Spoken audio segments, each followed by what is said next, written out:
मध्य प्रदेश में आगामी दिनों में होने वाले विधानसभा चुनाव की सरगर्मी तेज हो गई है। इसी कड़ी में बुधवार को कांग्रेस के पूर्व गृह मंत्री बाला बच्चन प्रेस क्लब में पत्रकार वार्ता आयोजित की गई, जिसमें प्रदेश में भारतीय जनता पार्टी द्वारा निकाली जा रही विकास यात्रा को निकासी यात्रा बताया।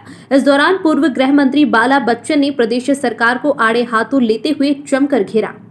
कांग्रेस के पूर्व गृह मंत्री बाला बच्चन ने आज मीडिया से चर्चा के दौरान कहा कि मध्य प्रदेश में भारतीय जनता पार्टी के विकास यात्रा को मध्य प्रदेश की जनता ने विकास की जगह निकासी यात्रा बना दी है और इसकी फसीहत यात्रा जनता ने बना दी है। पूर्व गृह मंत्री ने कहा कि प्रदेश की जनता भाजपा की शिवराज सरकार से ठगी हुई महसूस कर रही है। कोई मध्य प्रदेश का ऐसा जिला, तहसील या कस्बा नहीं है जहां उनकी विकास यात्रा को काले झंडे नहीं दिखाए गए हैं। वहीं कांग्रेस के पूर्व गृह मंत्री बाला बच्चन ने कहा कि सीधी में मुख्यमंत्री शिवराज सिंह चौहान की उपस्थिति में विरोध हुआ तो सीधी में मुख्यमंत्री ने लाठीचार्ज का आदेश दे दिया। साथ ही उज्जैन में भी विरोध हुआ तो पत्रकारों के खिलाफ अशोभनीय टिप्पणी कृत्य कर दिया गया। पूर्व गृह मंत्री ने कहा कि मध्य प्रदेश में भारतीय जनता पार्टी की विकास यात्रा, निकास यात्रा, फसीहत यात्रा हो गई है और अब मध्य प्रदेश की जनता ने प्रदेश में हीर वाले आगामी विधानसभा चुनाव में भारतीय जनता पार्टी को हटाने का मन बना लिया है। यस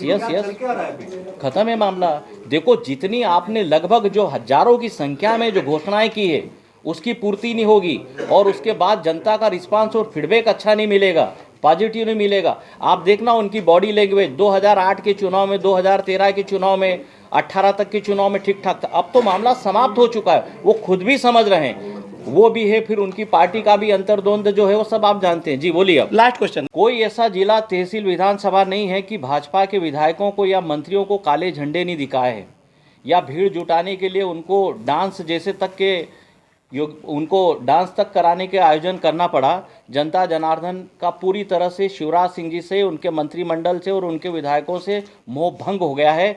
लगभग हर जगह काले झंडे दिखाना, विरोध करना कि क्या हुआ है, आपने हमसे जो वादे किए थे उन वादों का क्या हुआ है, हमारी फसलों का भाव क्यों नहीं मिल रहा है, हमारी फसलें क्यों नहीं बिक रही है, महंगाई इतनी क्यों हो रही है, बेरोजगारी इतनी क्यों हो रही है, कर्जा आप इतना क्यों ले रहे हो, तमाम बातों का लेकर ऐसे ऐसे जनता ने सवाल किए हैं। और कहीं भी मैं समझता हूँ कि चाहे वो खंडवा विधानसभा हो, पंधाना विधानसभा हो, बदनावर हो, मुंगावली हो या इसके बाद सांची हो, जगह जगह जहाँ पर भी जो इनके जो विधायक और मंत्री जो कई सालों से और कई विधानसभाओं से जो चुनाव जीतते आ रहे थे, जनता ने पुरजोर तरीके से इनको नकारा है, खूब विरोध किया है और सब पॉइंट ऑफ व्यू से घेरा है। तो ये इनकी फजीयत यात्रा बन गई है, इनकी निकास यात्रा बन गई है।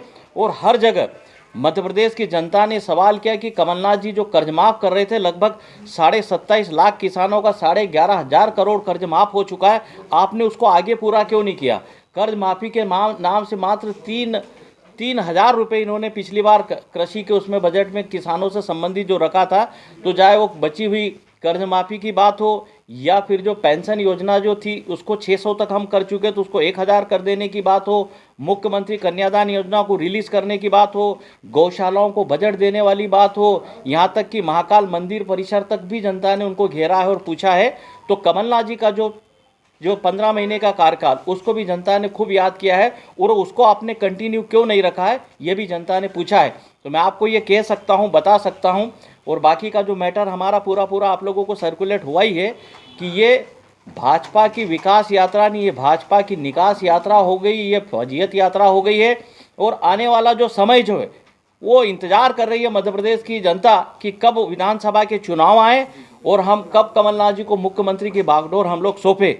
मैं समझता हूं कि इंदौर संभाग की और इंदौर सिटी और शहर की अगर हम बात करें तो देखिए हमारे समय में गुंडे भूमिगत हो चुके हैं। आप सुन लीजिए, ऐसा था जैसे मैं भी यहाँ आया हूँ, मान लो मैं मेरे यहाँ से भी इंदौर आया हूँ, ठीक है, उनको ये उसका फीडबैक ये है कि जो जहाँ अपने क्षेत्र में है कि आप दिल्ली आ जाइए, ठीक है, दिल्ली बुलाया, बोले ठीक हमारे साथ बैठ जाइए, ठीक है, उनको दिल्ली बुलवाया और दिल्ली बुलाने को उनको खुद को भी पता नहीं था। और इसलिए मैं भी आपको कहना चाह रहा हूँ और बताना चाह रहा हूँ, वो इतने विरोधी हो गए इनके, जिनने भी ये कृत्य किया उनके खिलाफ इतने हो गए।